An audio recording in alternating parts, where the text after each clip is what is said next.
Ergo minhas mãos pra reconhecer que hoje eu sou quem eu sou, pois sua mão me acompanhava. Mas eu sei, não é o fim, é só o começo da jornada. Eu abro o meu coração pra minha nova história.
Um feliz sábado a todos.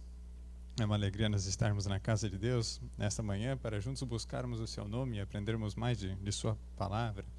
E nesse momento eu gostaria de, antes de começarmos o estudo da lição da escola sabatina, curvemos nossas frontes para falarmos com Deus. Deus eterno, gratos somos a Ti por seu amor, as bênçãos de Ti recebidas, o Teu cuidado na semana até aqui.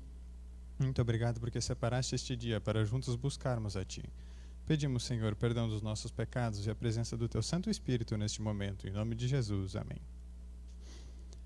Estendemos também o nosso feliz sábado às pessoas que estão nos visualizando pela internet também. E gostaria de começar a recapitulação da lição da semana com um texto. Talvez um texto um pouco diferente. Mateus, capítulo 28. Os 3 últimos versículos. Mateus capítulo 28, versículo 18, 19 e 20. Pegue a sua Bíblia, vamos acompanhar juntos. Aqui está escrito que: E chegando-se Jesus, falou-lhes, dizendo: É-me dado todo o poder no céu e na terra. Portanto, ide, fazei discípulos de todas as nações, batizando-os em nome do Pai, do Filho e do Espírito Santo, ensinando-os a guardar todas as coisas que eu vos tenho mandado. E eis que estou convosco todos os dias até a consumação dos séculos. Amém. E o que esse texto tem a ver com o tema da lição que nós estudamos essa semana? Bem, vamos agora para um outro verso que nos ajuda a entender um pouco a temática que está envolvida aqui. Apocalipse capítulo 14. O versículo 6 e o versículo 7. Apocalipse capítulo 14, nós temos a descrição dos 3 anjos que trazem 3 mensagens fundamentais para a igreja, para o povo de Deus, especialmente no tempo do fim. E aqui nós encontramos descrito então Apocalipse capítulo 14, os versículos 6 e 7. E vi outro anjo voar pelo meio do céu, e tinha o evangelho eterno para proclamar aos que habitam sobre a terra e a toda nação e tribo, língua e povo. Uma pausa aqui, nós vemos um anjo voando pelo meio do céu com o evangelho eterno. O que Cristo naquele momento do fim estava deixando para seus discípulos era uma missão, e a missão de levar o evangelho a todas as pessoas, nações, tribos, línguas e povos. E nesta missão que ele deixou, ele também disse que daria o poder para cumprir isto. E era então o nosso objetivo ensinar, ensinando-os a guardar todas as coisas. E aqui nós vemos então que este anjo ele voa com uma mensagem a ser dita em grande voz, como diz o versículo 7, dizendo em grande voz: Temei a Deus e dai-lhe glória, porque é vinda a hora do seu juízo, e adorai aquele que fez os céus, e a terra, e o mar, e as fontes das águas. Aqui nós temos mais uma vez a temática envolvida no que Cristo havia deixado para seus discípulos aqui na terra. E todos aqueles que crescem nele tinham uma missão aqui a cumprir. E aqui nós vemos, no tempo do fim, Deus novamente levanta um anjo, uma mensagem. Um anjo representando um mensageiro de Deus, trazendo então esta mensagem que hoje nós, como mensageiros de Deus também, para outras pessoas devemos proclamar. E que diz: temer a Deus e dar-lhe glória, porque vinda a hora do seu juízo, e adorai. O que está no centro aqui da mensagem é a adoração. Neste tópico de adoração nós temos então várias características aqui demonstradas. A adoração não se trata apenas de cantar uma música ou entoar um louvor. A adoração é algo muito mais sério, muito mais profundo do que isso. Envolve, sim, o que nós fazemos na doxologia, cantando hinos e tudo mais, mas não se restringe a isso.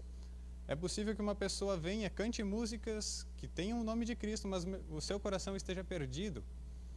O que Deus está pedindo é verdadeiros adoradores. No versículo 12 aqui do capítulo já ajuda a esclarecer um pouco. Aqui está a paciência dos santos. Aqui estão os que guardam os mandamentos de Deus e a fé em Jesus. A verdadeira adoração está na guarda dos mandamentos de Deus e a fé em Jesus, diria algumas outras traduções, a fé de Jesus, ter uma fé tal qual Cristo tinha em Deus, de forma tal que nós vamos então para o tema central de nosso estudo hoje, João, capítulo 1.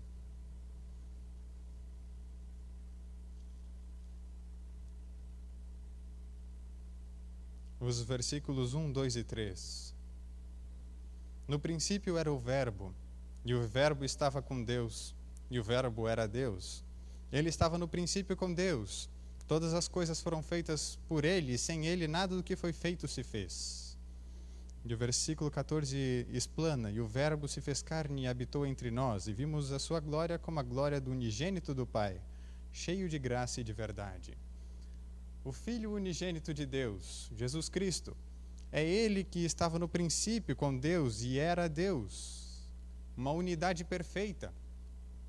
Vem então, e por meio dele todas as coisas são feitas. E isso novamente em Hebreus nós vemos essa clara descrição. Jesus então é o ator da criação. Lá em Apocalipse nós lemos que a razão pela qual nós devemos adorar a Deus é porque Ele é Criador. Temerem a Deus e dar-lhe glória, porque é chegada a hora do seu juízo, e adorai aquele que fez os céus, o mar, a terra, as fontes das águas. A adoração a Deus está relacionada ao seu poder criador. Essa é a razão pela qual nós rendemos adoração, culto a Deus, e não a outra criatura ou a qualquer outro ser. Ninguém tem poder criador a não ser Deus. E é por isso que nós devemos render a Ele a nossa adoração. E neste tema, central como ele é, nós temos então a descrição de Gênesis, no capítulo 1. O primeiro versículo da Bíblia começa dizendo: no princípio criou Deus os céus e a terra. Este versículo simples, com uma declaração simples, traz uma profundidade de significado que é espantosa. Numa leitura rápida, talvez muitos dos detalhes aqui presentes sejam esquecidos ou passados por alto, mas no princípio, o princípio está relacionado a tempo. Nós temos um começo aqui descrito. No princípio. Deus aqui estava colocando então em ação o tempo, criando o tempo. E criou Deus então o agente da criação, que é Deus, os céus. Os céus é o espaço. E a terra, a matéria. Nós temos então a formação básica do universo sendo composta de tempo, espaço e matéria. E veja que interessante, Deus é um Deus triuno. Deus Pai estava aqui, tal qual nós lemos em João, Deus Filho também, Jesus Cristo. E no versículo seguinte nos dá a descrição que o Espírito de Deus se movia sobre a face das águas. O Espírito Santo estava aqui presente também. Nós temos a Trindade envolvida na criação. E tal qual o universo tem a característica de ser três, que são um só, o tempo, o espaço e a matéria. Nós temos que esta Trindade é uma trindade de trindades, inclusive. O tempo, nós temos o presente, o passado e o futuro. A matéria nos seus estados sólido, líquido e gasoso. E o espaço, altura, largura e profundidade. Nós temos aqui a descrição de um Deus triuno criando então um universo que traz consigo na sua essência a assinatura de Deus. E desta maneira, nós começamos então com a descrição do ato de Deus. Os versículos 3 ao 5 são muito esclarecedores aqui. E disse Deus, haja luz, e houve luz. E viu Deus que era boa a luz, e fez Deus separação entre a luz e as trevas. E Deus chamou a luz dia, e as trevas chamou noite. E foi tarde e amanhã o primeiro dia. Veja que interessante. Muitos podem acabar especulando que este período de tempo seria um período de tempo indefinido, com muitas eras se passando, tentando fazer uma conexão entre coisas que não são conexas. a teoria da evolução, da macroevolução, ela não está em acordo, não apenas com a Bíblia, mas a própria ciência carece de fundamentação para dizer que isto realmente tem acontecido desta maneira. Não é algo observacional. Nós não temos hoje como replicar isso em laboratório, tal qual grande parte dessas conjecturas tem um cunho filosófico presente. E um cunho filosófico que tira Deus da jogada. O naturalismo, as coisas acontecem naturalmente, sem Deus. Um cunho ateísta ali presente. Então, no meio dessas filosofias, nós temos um estandarte que nos coloca Deus como Criador. E Ele o fez, então, criando o dia e a noite, em um período de tarde e manhã, o primeiro dia, um período de 24 horas aqui descrito. Desta maneira, nós vemos, então, que os demais dias da criação são uma sequência de dias de 24 horas, onde Deus estava colocando em ordem, então, aquela forma, aquela matéria que estava sem forma e vazia, preparando-a para abrigar a vida. E dessa maneira, Deus, Ele é todo-poderoso. Ele pode fazer qualquer coisa. Ele poderia ter criado não apenas este planeta, mas como todo o universo, num abrir e fechar de olhos, com uma única palavra. Em um milissegundo tudo estaria feito, porque Ele é todo-poderoso. Agora, Deus criou a Terra de uma maneira específica em 7 dias, porque Ele queria não apenas deixar as coisas prontas, organizadas, mas tinha um propósito em manter esta sequência. Desta maneira, nós vemos que, no seu amor, Deus então cria todas as coisas organizadas para que pudéssemos nós ter a experiência da vida aqui presente. E não apenas vida, mas vida em abundância, com alegria, com elementos então que promovessem esta alegria. A obra-prima da criação no 6º dia, então, é o ser humano, onde Deus então relata, né? Façamos o homem à nossa imagem, conforme a nossa semelhança, nas palavras descritas aqui de Deus. E dando então domínio para o homem. E homem e mulher os criou à imagem de Deus. Nesta sequência nós vemos mais uma vez o cuidado e amor de Deus aqui presentes. E no capítulo 2 de Gênesis nós vemos então a sequência que está se dando à criação. Na sua conclusão então, assim os céus e a terra e todos o seu exército foram acabados.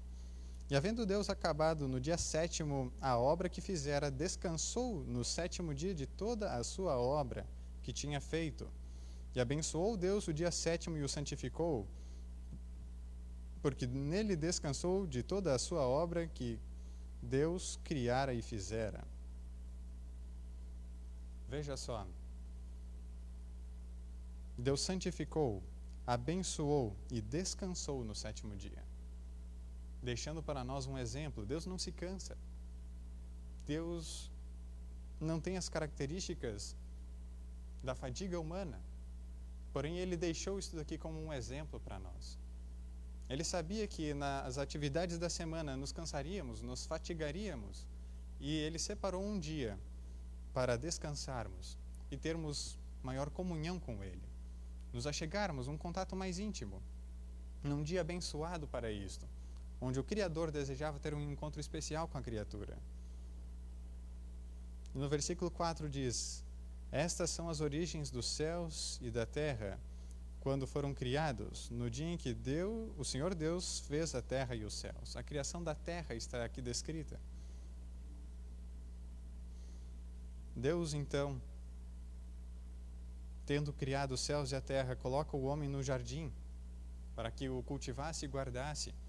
E do que Deus havia criado antes da criação, 2 instituições nós trazemos até os nossos dias. Uma delas, como nós vimos, é o sábado. A semana continua tendo 7 dias. Se você olhar o mês, ele é definido pela rotação da transladação da Lua ao redor da Terra. Um ciclo corresponde a um mês. Um dia é a rotação da Terra, ela dá uma volta completa, então nós temos o período de um dia. O ano, então, a Terra dá uma volta ao redor do Sol e isto caracteriza um ano. Mas e a semana de 7 dias? Nós não temos nenhum paralelo na natureza que justifique a semana ter 7 dias, a não ser a descrição de Deus no princípio. Se você está vivendo numa semana de 7 dias, isto é porque Deus criou assim. Porque Deus disse que a semana teria 7 dias, então ela continua sendo assim até hoje. E Deus deixou então o sábado para nós descansarmos. Não há por que nós descansarmos no começo, mas sim no final de um trabalho e de uma semana. E neste ponto, nós temos então que, além do sábado, Deus deixou uma outra instituição que nós trazemos até os nossos dias. Como nós vemos, a obra-prima da criação de Deus foi o ser humano. Homem e mulher foram criados à imagem e semelhança de Deus. E neste contexto, Deus viu que não era bom para o homem ficar só. E então, criou para ele uma ajudadora que lhe fosse idônea. Idônea é uma palavra interessante. Apta para tal. Capaz de. Ou seja, Deus criou então homem e mulher, um à semelhança do outro. Um não é mais nem outro menos, mas ambos então para estarem juntos e um auxílio mútuo, uma cooperação entre ambos.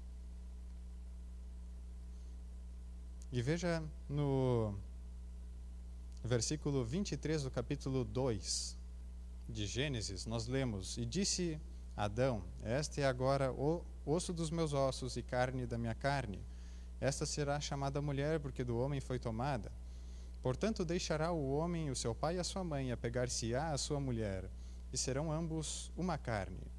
E estavam ambos nus, o homem e a mulher, e não se envergonhavam. Deus, na criação, instituiu o sábado e também o matrimônio, o casamento de um homem com uma mulher. Hoje, grandes ataques têm ocorrido essas duas instituições de Deus, que desde o princípio foram criadas. O casamento, como nós conhecemos, entre um homem e uma mulher tem sido deturpado em diversas outras maneiras. O princípio que está por trás disso, novamente, são os clamores de um coração egoísta procurando prazer de maneiras diferentes e não se contentando com uma maneira, procura imaginar e pensar que se estará repleto, completo, assim que experimentar coisas diferentes, mas não é assim. Não é isso que trará a plenitude para a existência. A plenitude para a existência humana está em Cristo Jesus, o Criador. Ter comunhão com aquele que conhece todas as coisas, que compreende as entranhas do nosso ser, a nossa maior intimidade, aquilo que passa na nossa mente, Ele compreende, Ele conhece. E desta maneira, tendo comunhão com Ele,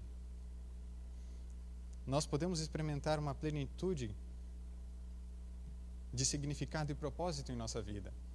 Quando Deus criou um homem e uma mulher, Ele tinha em mente algo muito maior do que apenas a satisfação e a alegria de prazeres, enfim, entre ambos, mas a representação do seu caráter. Nós sabemos hoje que para que uma cultura ela subsista, é necessário que a taxa de natalidade de um país que abarca essa cultura, ou de uma comunidade, enfim, ela seja maior do que 2,11. Precisa ter uma descendência para que a cultura ela se perpetue. Um homem e uma mulher precisam ter ao menos 2 filhos para que permaneça com o mesmo número de pessoas. Agora, quando isso não acontece, nós começamos a ver alguns exemplos disso. Na Europa, por exemplo, existem países onde a taxa de natalidade está caindo a níveis alarmantes. Quando um casal tem filhos, este tem um filho. E olha lá, a cultura então começa a decair. A quantidade de pessoas que mantêm os costumes, o conhecimento que foi adquirido pelos pais e os pais dos pais, começa a se perder. A quantidade de pessoas que mantém isso começa a diminuir e enfraquece-se então uma cultura. De forma tal que nós temos alguns exemplos, especialmente na Europa, de taxas de natalidade de 1,7, às vezes até menos, 1,5, às vezes 1,3. E nós temos a cultura dessas pessoas, então, começando a praticamente desaparecer. Neste sentido, quando Deus disse, crescei e multiplicai-vos, era porque Ele estava desejoso de que o conhecimento de Deus fosse transmitido de geração em geração e este conhecimento se perpetuasse. De forma que, quando outras formas de relacionamento que não geram descendentes, especialmente o homossexualismo e as suas variantes, trazem um aspecto de egoísmo intrínseco em que essas pessoas, na cultura que adquirirem, morrerão com ela.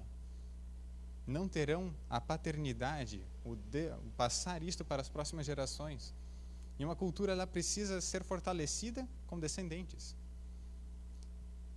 O propósito de Deus ao criar o relacionamento de um homem com uma mulher era um propósito perfeito, onde provesse todo o amor e cuidado que esta criatura precisava, para então crescer e desenvolver-se à semelhança, na plenitude do caráter daquele que é perfeito, o Criador, na qual era o privilégio de Adão e Eva estarem ali em contato.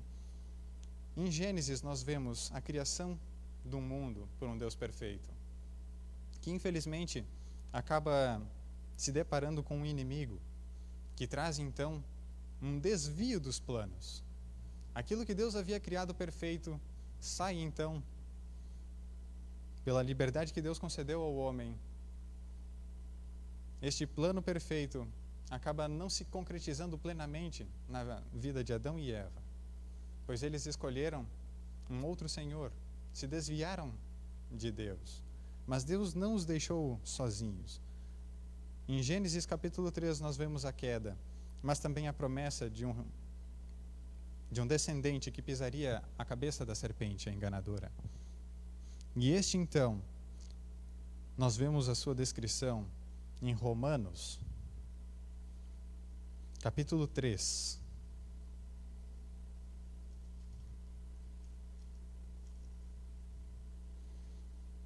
O versículo 23. Porque todos pecaram e destituídos estão da glória de Deus. E o versículo 24.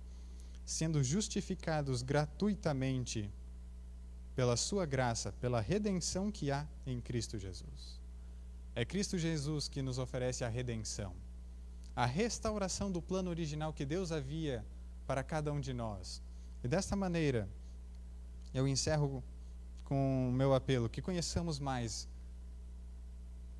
a Deus, que o busquemos de todo o nosso coração, que estudemos a Bíblia, que oremos, que clamemos pelo Espírito Santo a esclarecer as nossas mentes, a colocarmos isto em prática, a fim de que sejamos participantes desta redenção que Cristo veio nos trazer.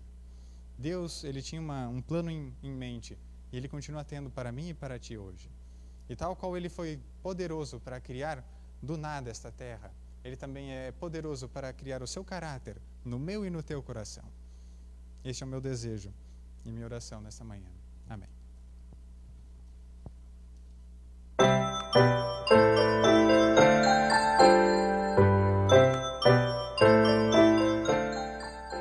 Feliz sábado! Tudo bem com vocês? Hoje é um sábado muito especial. Hoje é o sábado da criança adventista, e o sábado também do aventureiro. Você é uma criança aventureira? Que legal! E que bom que vocês já estão aí esperando a adoração infantil. Você gosta de viajar? Eu amo viajar, fazer malas. Nossa, que delícia! Faz tempo que a gente não viaja, né? Aliás, faz tempo que a gente não sai nem de casa, não é verdade? Mas logo isso vai passar. Qual lugar você mais gosta de viajar? Pensa aí. Quem tem a vovó longe, tenho certeza que é ir para casa da vovó. Você gosta de viajar para casa de outros familiares, de primos, viajar até mesmo para fora do país? A gente fica muito animado quando o pai e a mãe chegam e falam: olha, nas férias a gente vai para tal lugar. Que delícia! E você fica esperando, sonhando com aquele momento. É muito gostoso. A Bíblia fala de um homem muito especial. O nome dele era Abrão e depois ele ficou conhecido como Abraão. Certa vez Deus falou com ele, que privilégio! Deus falou com Abraão e falou que ele iria fazer uma longa viagem, ele e toda a família dele. E ele ficou muito animado. Que legal, Senhor, eu vou sim, já vou começar a arrumar as malas. Para onde eu vou? Deus falou, você não vai ficar sabendo. É mesmo? Exatamente! Abraão arrumou as suas malas, chamou a esposa e vamos embora. Para onde? Não sei, mas Deus falou que a gente deve ir. Abraão era um homem de muita fé, muito obediente. Então ele arrumou tudo e partiu. Ele era rico, ele morava numa casa muito confortável, mas quando Deus falou que tinha uma missão para ele, ele foi e foi bem animado. Para onde Abraão estava indo? Para Canaã terrestre. Passou muito tempo e ele chegou. Durante a viagem, ele sempre erguia altares. Estão vendo aí na imagem? Esses altares eram para adorar ao Senhor. E ele deixava os altares construídos. Quando outras pessoas passavam, pensava assim, aqui passou Abraão, o servo do Deus verdadeiro. A viagem foi muito longa, mas finalmente ele chegou a Canaã terrestre. Nós também estamos indo para uma Canaã. É a Canaã celestial, é o céu. Vamos nos preparar a cada dia, assim como Abraão, sendo fiéis, tendo fé, sendo obedientes às regras tão preciosas de Deus. A Bíblia, no Salmo 119, 105, diz que lâmpada para os nossos pés é a sua palavra. Sim, é a palavra de Deus que vai nos guiar até a Canaã celestial, até o céu. Que Jesus te abençoe e que você se prepare para este momento. Vamos orar? Querido Deus, nós te agradecemos porque temos o exemplo de Abraão na Bíblia, o pai da fé. Nos ajude a parecermos como ele, a te obedecermos e acreditar na tua palavra. Em nome de Jesus. Amém. Um feliz dia da criança adventista e do aventureiro. E não se esqueça, hoje às 16 horas tem um programa todo especial preparado para você. A gente se encontra lá. Um beijão, um feliz sábado.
Amor.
vamos, nesse momento, continuar nossa adoração a Deus. Começamos estudando a lição da escola sabatina e agora nós vamos para o estudo da palavra de Deus também.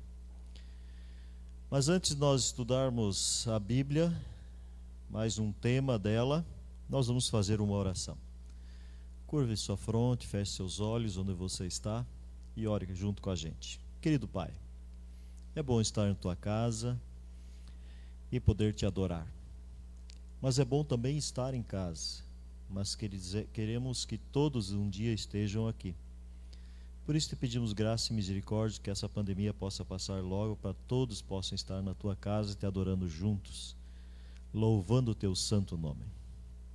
Mas vamos abrir a tua palavra agora, Pai, para estudar mais um tema nesse sábado. E aí nós temos os membros presentes aqui na igreja, e temos os membros em casa e nossos amigos ouvintes também, que estão nos assistindo. Dá a tua bênção a cada um deles. Pedimos por Jesus. Amém. Queridos, abra sua Bíblia ali no livro de 2 Crônicas, capítulo 33. É bom nós estarmos aqui novamente para podermos meditar na palavra de Deus, podermos estar juntos outra vez. À medida que os dias vão se passando, as coisas vão melhorando, é o que a gente espera, e logo nós teremos abertura tanto para os jovens quanto para os membros de mais idade poderem estar aqui na igreja também. Eu queria fazer um pequeno agradecimento à igreja e alguns líderes, porque nós temos esse momento especial aqui da igreja. Para que isso aqui pudesse estar acontecendo, nós pudéssemos pregar e você ver aí na sua casa, assistir por aí a mensagem que cada sábado é feita. Nós temos que fazer um agradecimento aos irmãos pela sua fidelidade, seus dízimos, suas ofertas. Agradecer a liderança da igreja pela sua compreensão e entendimento, para que a gente pudesse ter essa câmera, né, que a gente pudesse televisionar isso aqui nesse momento. Agradecer a tesouraria da igreja, agradecer essa equipe que trabalha aí conosco, né, que está aí por trás dos bastidores, aí está o Ivan, Rafinha, a esposa, o Giovanni, a esposa também, né, tem outros por aí trabalhando, para que as coisas pudessem acontecer. Senão nós estaríamos de mãos amarradas por aí, não é, Adri? Às vezes em casa a gente incomoda você também lá, né? A gente precisa de você. A gente precisa uns dos outros aqui na igreja, né? E mesmo fora da igreja, para que as coisas possam acontecer. Obrigado a todos, que Deus abençoe e continue usando aí. Assistindo hoje de manhã a live também de Ijuí, da Escola Sabatina de Ijuí, dos jovens. Então a gente tem esse intercâmbio hoje que talvez em outra maneira não poderíamos ter, né? E hoje nós temos. Sábado que vem já são os jovens daqui da nossa igreja que estarão fazendo a programação para a nossa região aqui das missões. E assim as coisas vão andando. De hoje em diante as coisas mudaram. E mudaram cada vez para melhor, né?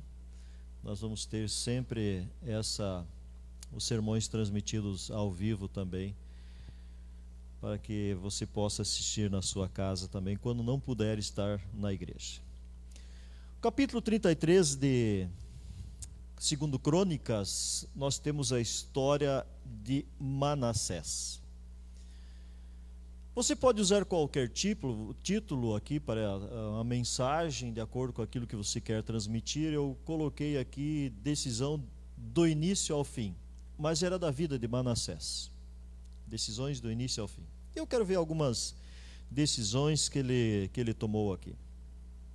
Quando você olha para ele, e a gente vê que sempre tem pessoas na vida de cada um de nós que nos influenciam. E às vezes eu fico pensando, onde foi que Manassés errou? Por que ele errou? Quando olho para a história do seu avô Acás, seu pai Ezequias, quando eu olho para eles, porque ele viveu esses homens aqui na vida dele. E eu não tenho certeza, mas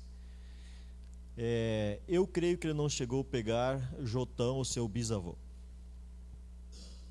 Eu creio que não.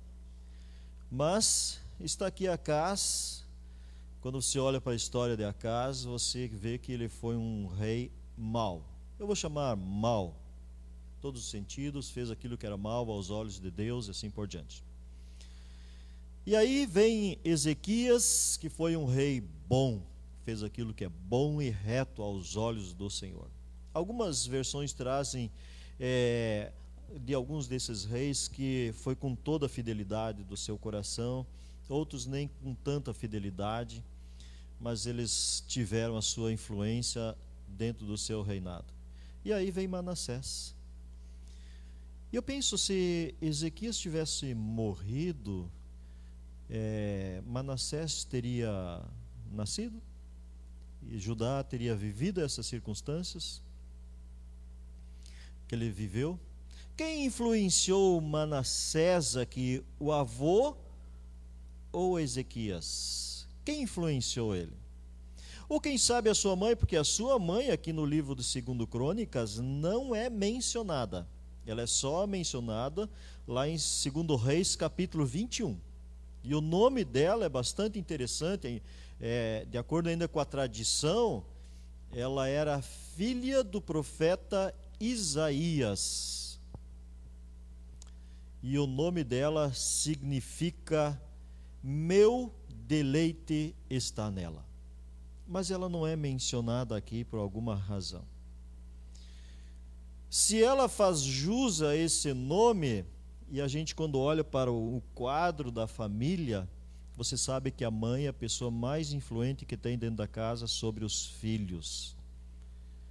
Sobre ela pesa assim uma responsabilidade muito maior na educação dos filhos, principalmente nos primeiros 7 anos, onde o caráter ali é formado. É lógico, o caráter é formado durante uma vida, eu penso dessa maneira, mas com a influência e a direção do Espírito Santo na vida dessa pessoa, transformando ela. E aqui está Manassés com uma mãe que ele devia ter prazer e deleite nela. E quando você olha, a filha do profeta Isaías, baita mãe, porque Isaías ensinou a filha também a andar nos caminhos de Deus, e ela influenciaria Manassés a andar nos caminhos de Deus. Mas sabe o que acontece às vezes na história de família? Talvez aconteça com você aí. Eu vou contar uma pequena experiência e você vai entender. Eu e a minha esposa, quando a gente casou e a gente planejou nos filhos, né? Temos 2 filhas.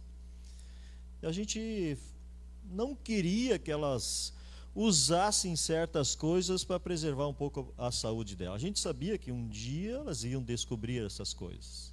Bala, chocolate, essas coisas. Eu não queria que elas comessem, eu gostaria que elas tivessem um hábito diferente para não comer doce, não comer essas coisas que tem hoje em dia, para crescerem mais fortes, sadia nesses primeiros anos da vida delas, a fim de que pudesse ter uma estrutura mais sadia, né? Uma saúde melhor. E um dia a gente deixou elas com uma das avós, e a gente saiu, por alguma razão a gente saiu. E quando a gente voltou, para a surpresa, para o espanto da gente, e por outro lado você vai fazer o quê, né? A gente olha para uma das nossas filhas, não vou mencionar o nome, e lá está ela toda lambuzada, e um sorriso tremendo quando vê os pais, toda lambuzada de chocolate. Quem é que deu o chocolate? A avó. A avó deu chocolate naquela hora. E ela toda alegre, lambuzada, comendo aquilo lá. Dali para diante, quem segura, né? A gente tem que tomar atitudes um pouco diferentes, mas abriu-se o caminho agora para isso aí. E eu imagino Acas vivendo lá com seu avô, um avô mau, idólatra, e vivendo com seu pai Ezequias, rei bom, com experiências. Podemos dizer que, de acordo com a tradição também, se Manassés tivesse nascido no ano 709 a.C., então ele estava com 7 anos de idade quando o seu pai foi curado e quando o milagre da sombra ocorreu. 7 anos de idade. Ele tinha 11 anos quando 185 mil soldados assírios foram mortos. Porque ele começa a reinar a partir dos 12 anos. E cresce, de acordo com a tradição, alguns comentaristas inclusive comentam isso, que ele foi regente com seu pai dos 12 aos 22 anos, 10 anos corregente com seu pai.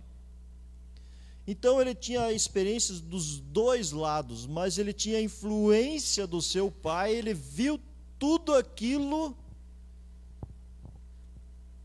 que Deus tinha feito de milagres na vida do seu pai. Principalmente, eu imagino, são 3 coisas tremendas aqui, mas ele não precisou ir para a guerra. Deus foi à guerra para ele. Deus destruiu 185 mil soldados. Ele não precisou levantar a espada. Deus operou uma cura nele. Mexeu na sombra do sol. Mexeu, e tudo isso ele teria presenciado. Então, olhando nesse primeiro quadro aqui, a gente pode perceber a primeira decisão de Manassés. Quando ele está reinando agora, Manassés, podemos dizer, foi o rei da eclipse e do pôr do sol de Judá. Porque, como um rei que fez aquilo que era mal diante do Senhor, foi o rei que mais reinou ali, 52 anos de reinado. E aí você pode questionar, mas por que Deus deixou ele reinar tanto tempo, se ele foi um rei mau e etc. Você pode pensar o que você quiser aí a esse respeito aí. Pesquise a Bíblia, estude e tire suas conclusões do porquê de Deus.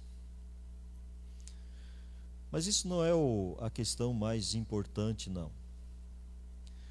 Você olha para Manassés e vê lá no verso 3 que ele voltou a edificar os lugares altos, os quais Ezequias, seu pai, tinha destruído. E aí você olha e vai pesquisando nesses versos que seguem adiante ali, você vai encontrar pelo mínimo 19 pecados cometidos por Manassés. No livro de 2 Reis nós temos 18, mas se você olhar aqui, nós só temos, eu digo assim, um cabeçalho. Ele edificou, não é? Ele ergueu, ele fez, ele adorou. Queridos, sábado passado eu falei um pouquinho sobre idolatria, eu vou dizer novamente o problema da idolatria na vida da pessoa. Ela tem a pessoa desce a um nível tão baixo que é só por Deus mesmo que a pessoa pode voltar à sua sanidade.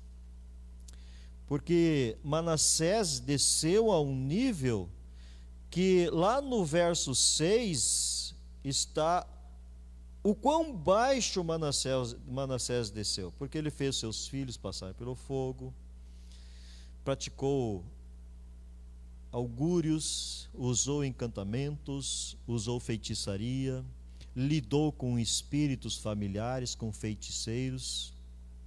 Ele operou muito mal aos olhos do Senhor, muito mal. Esse é o nível que Manassés baixou na sua primeira decisão da sua vida.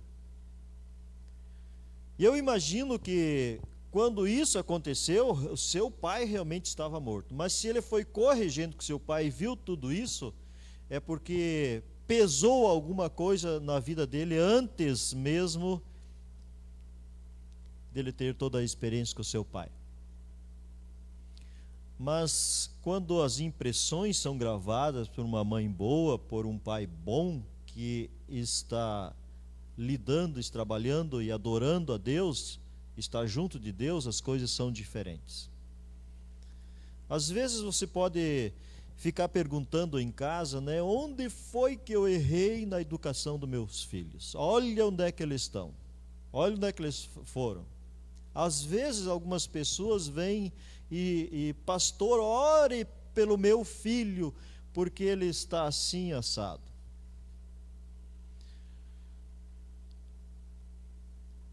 É terrível a situação, é difícil a situação. E eu gostaria que você continuasse olhando para a história de Manassés aqui no todo o seu contexto. Manassés começa muito mal. Aquela casa de Deus, que Deus disse que colocaria seu nome, que não retiraria o pé dela, a Bíblia conta que gradualmente, na realidade, irmãos, quando entra treva na vida da pessoa, na vida de uma igreja, a luz tem que se retirar.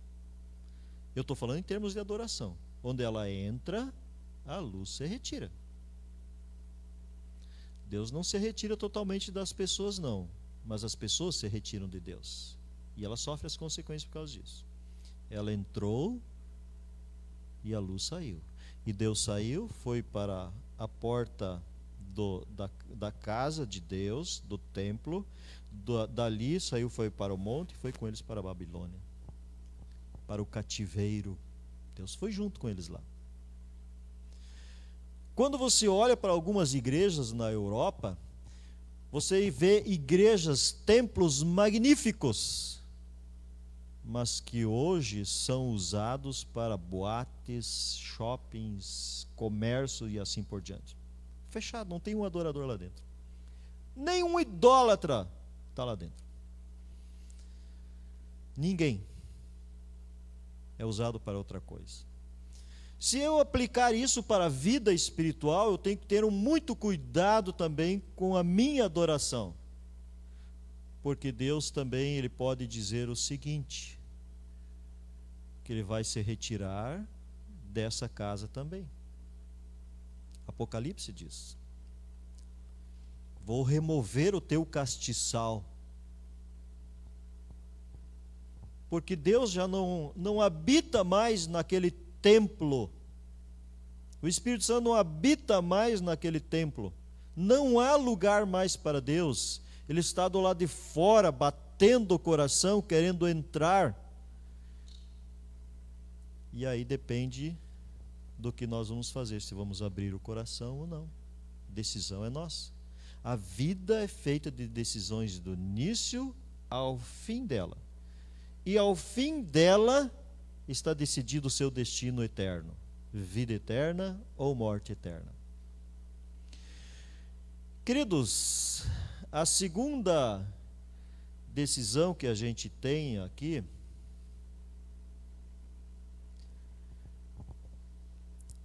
está justamente no verso 10. O Senhor falou a Manassés e ao seu povo, mas eles não quiseram ouvir. Esta é a segunda decisão de Manassés. Deus foi tão glorioso, tão misericordioso com Manassés,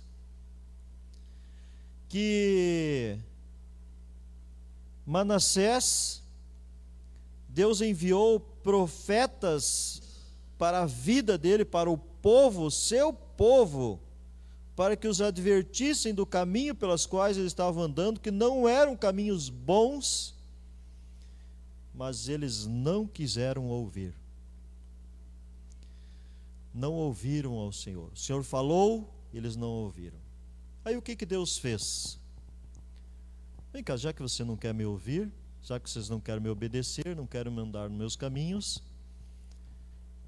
eu vou chamar os capitães, o exército assírio aqui para trazer vocês. Quando você vai para segundo Reis tem uma linguagem de Deus para mostrar a linguagem dos profetas, da advertência de Deus para com Judá. Uma linguagem dura de Deus. Mas essa linguagem dura de Deus demonstra o seu amor para com aquele povo de os trazer de volta. E, no entanto, eles não quiseram ouvir. E eu até, quando eu olho aqui essa versão da minha Bíblia, outras versões dizem diferente, diz que esses capitães do exército da Síria aqui tiraram Manassés do meio dos espinhos e o ataram com grilhões e o carregaram para a Babilônia. Ataram com espinhos. Não é amarrar com espinhos, não. A versão diz que ele foi preso, não é? Aliás, que Manassés, que eles tiraram do meio dos espinhos e o ataram com grilhões. Que ele foi tirado do meio desses espinhos e ataram ele para levar a Babilônia. Algumas versões diz que simplesmente ele foi preso, ataram ele e levaram para a Babilônia. E eu gosto dessa versão, pelo menos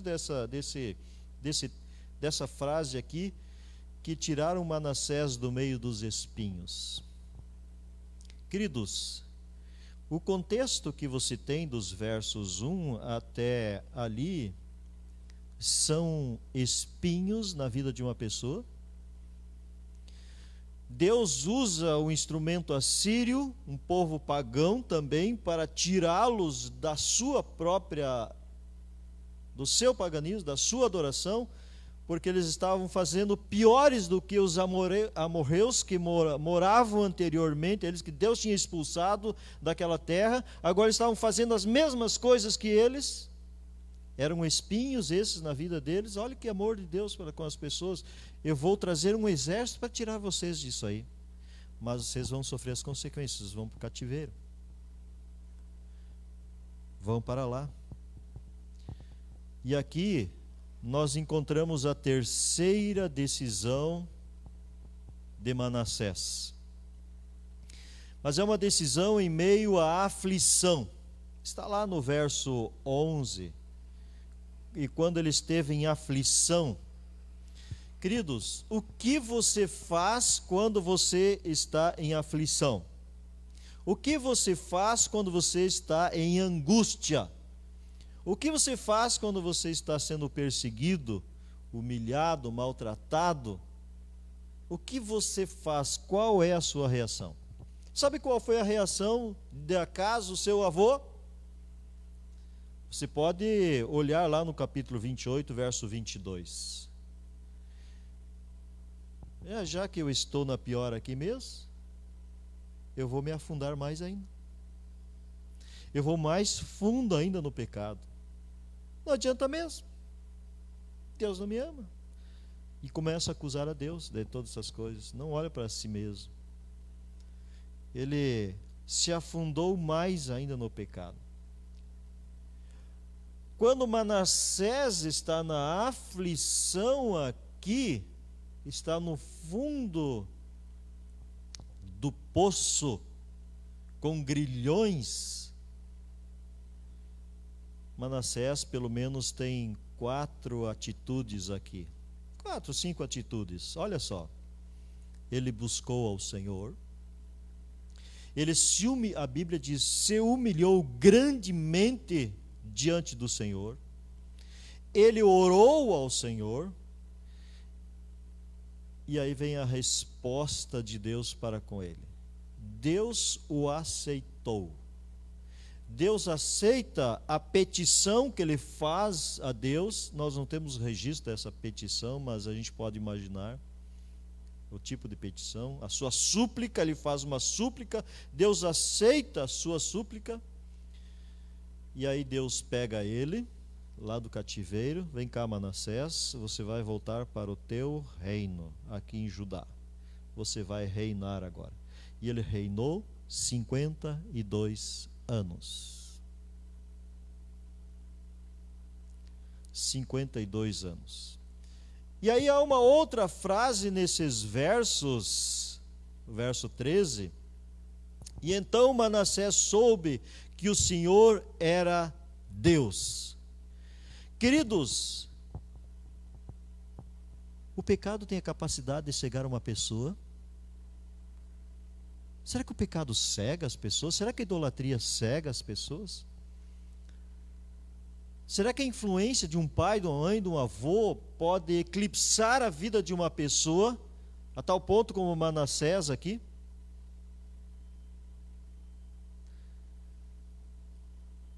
Só então ele soube que o Senhor era Deus. Por que ele não soube que o Senhor era Deus quando Deus operou os milagres na vida do seu pai? Porque tinha que operar um milagre na vida dele. Tem pessoas que pensam assim, dessa maneira. Se Deus não operar em mim, não fizer um milagre por mim, eu não creio nele. Tem que fazer em mim, não nos outros. A experiência dos outros não serve para mim. Eu não posso aprender com as experiências dos outros, tenho que aprender para a minha experiência. É bom a gente ter experiências com Deus, mas é bom a gente olhar para as experiências dos outros também. É por isso que tudo isso aqui está registrado para o nosso bem, para que a gente não faça as mesmas coisas que eles fizeram no passado. Que a gente não erre. Agora, cresça em experiência com Deus também. Isso é muito bom, isso é fantástico, necessário. E a quarta decisão de Manassés aqui. Queridos, foi eu achei, coloquei nessa frase aqui, né? Desmanchar o que ele havia feito. Na realidade, ele fez uma reforma aqui de novo. Antes ele edificou certos lugares, né? Ele ergueu altares, colocou na casa de Deus certas coisas que não deviam estar lá. Agora ele faz uma reforma, ele remove todas essas coisas, porque ele sabe que Deus é Deus na vida dele. E a Bíblia diz, depois disso, tudo é que ele começa a trabalhar em prol da causa de Deus. E você vai ver aqui, pesquisando, que há 10 coisas boas ou 10 boas ações após a sua conversão.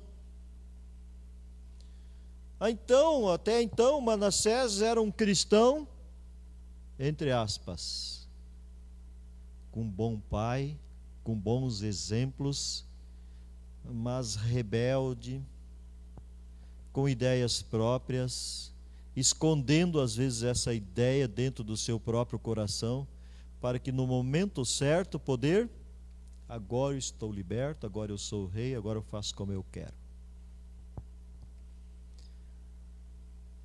Eis aqui Manassés. Você pode tirar muitas outras conclusões pesquisando mais aqui. Eu só queria trazer uma mensagem para os pais, para a igreja nesta manhã, para você que está nos ouvindo. Queridos, concluindo, a vida é feita de decisões. Decisões para o bem ou decisões para o mal. Uma coisa eu posso dizer com toda certeza. Para Deus não existe muro. Ou é sim ou não. Ou talvez não pertence a Deus. Está do lado do inimigo de Deus. Quando a pessoa está caminhando, ela precisa se colocar ao lado de Deus. É vida eterna ou morte eterna. Não existe um meio termo por aí pela qual ele possa ter uma outra oportunidade, uma outra chance. Ou é um cristão ou não é um cristão. Mas aí eu olho e faço a pergunta novamente aqui: quem errou? Acás, Ezequias ou o próprio Manassés? Errou aqui. Quem foi mais influente na vida dele aqui para ele tomar decisões ou formar até o caráter dele aqui? Eu vejo muita graça, muita misericórdia com Deus bondoso para com Acás, com esse homem, aliás, com Manassés aqui, com esse homem. Muita graça, muita misericórdia para com ele. E assim eu vejo também Deus hoje trabalhando nas famílias, com muita graça, muita misericórdia. Há pais que realmente clamam por aí: o que eu fiz de errado? Primeiro, é bom a gente dar uma analisadinha no que eu fiz de errado, às vezes porque meu filho faz isso, faz aquilo, está fora da igreja, não quer mais nada. Eu fiz tudo por ele. Às vezes a gente não faz tudo. Mas tem uma coisa que a gente pode fazer sempre, sempre, sempre, sempre: dar o exemplo, amá-los e também orar por eles. Nunca cesse de orar por um filho seu. Nunca cesse de orar. Porque você não sabe quando Deus vai operar, o que Deus fará para trazê-lo de volta. Essa é uma das últimas obras de Deus na face da terra, também é trabalhar com os filhos. Mas eu quero dizer também que os filhos, quando crescem, têm decisões próprias. Manassés tinha uma decisão própria, que ele se torna responsável. Há um comentário que a partir dos 7, 8 anos, uma criança é suficiente para ser, já tem idade suficiente até mesmo para ser julgada por Deus, pelos seus próprios atos. Já se conhece um pouco da criança, do que ela será. Já se conhece. Manassés revelava com toda certeza isso aqui. Então, meus queridos jovens, queridos membros da igreja, todos nós somos responsáveis pelas nossas próprias ações também diante de Deus. O pai não precisa ficar se culpando: o que eu fiz, o que eu errei, se eu fiz tudo por ele, se eu fiz o que eu pude fazer por ele. Eu pergunto para alguns dos pais aí que estão em casa: você dá a lição da escola sabatina para o seu filho, ou você assina só para você? Você dá Bíblia para ele? Você dá coisas espirituais para ele? Se tem alguma coisa que não poderia ser negada aos nossos filhos, são as coisas espirituais. Aí tem pais que dizem: eu vou te tirar dos desbravadores, vou te tirar dos aventureiros para castigo teu. Erro fatal. Das coisas de Deus não se tira os filhos, se tira os filhos das coisas do mundo. Aí eles deixam os filhos em casa, deixam os filhos fazendo coisas que não podem, e os filhos fazem as coisas do mundo, mas menos as coisas de Deus. Aí depois: pastor, ora pelo meu filho. Aí você errou. Das coisas de Deus, não. Eu imagino que Manassés, com a sua mãe, que não está mencionada aqui, pela sua característica, pelo seu nome, porque dava nomes às pessoas dessa maneira, com o significado daquilo que ela era, deve ter uma influência muito poderosa sobre Manassés. Tanto é que quando Deus pegou a coisa para valer, Manassés se voltou de coração para Deus. Conversão. Ore pelo seu filho. Coloque-o constantemente nas mãos de Deus. Queridos, Deus possa abençoar vocês, cada família, cada lar, seja da igreja, seja você que está nos assistindo, nos vendo. Mas eu quero que você também tome uma decisão nessa manhã. A decisão de servir e adorar a Deus, de abandonar os ídolos desse mundo. Abandonar o pior de todos os ídolos, que é o orgulho, o egoísmo, e se humilhar diante de Deus, colocar a vida diante de Deus, para que dentro em breve, quando Ele vier, a gente possa ter a vida eterna. Que Deus nos abençoe. Meu desejo e oração por todos nós. Amém. Vamos ficar em pé, vamos orar. Você pode ficar na sua casa da maneira que você desejar. Querido e amado Pai, obrigado por esse momento em tua casa de oração, por estudar a tua palavra, estudar a história de Manassés.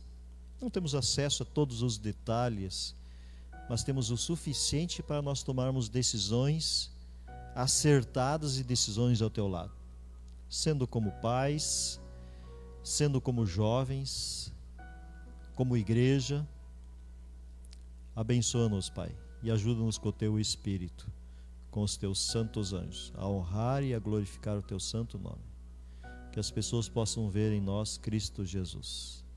Dá a tua graça então a cada família, aos pais que têm problemas com seus filhos, os abençoe e conduza eles para que eles possam sempre ter essa alegria de ver os filhos nos teus caminhos. E se algum filho estiver desviado, andando por esse mundo, tenha misericórdia dele, abençoe ele, Pai, para que possa haver conversão na vida dele, por causa de um pai, de uma mãe que andou fielmente nos teus caminhos. Ao olharem para trás, eles possam ver Cristo Jesus atuando lá e eles aceitarem, reconhecer o que tu és o Deus verdadeiro. Da tua bênção nós colocamos tudo em tuas mãos, em nome de Jesus. Amém.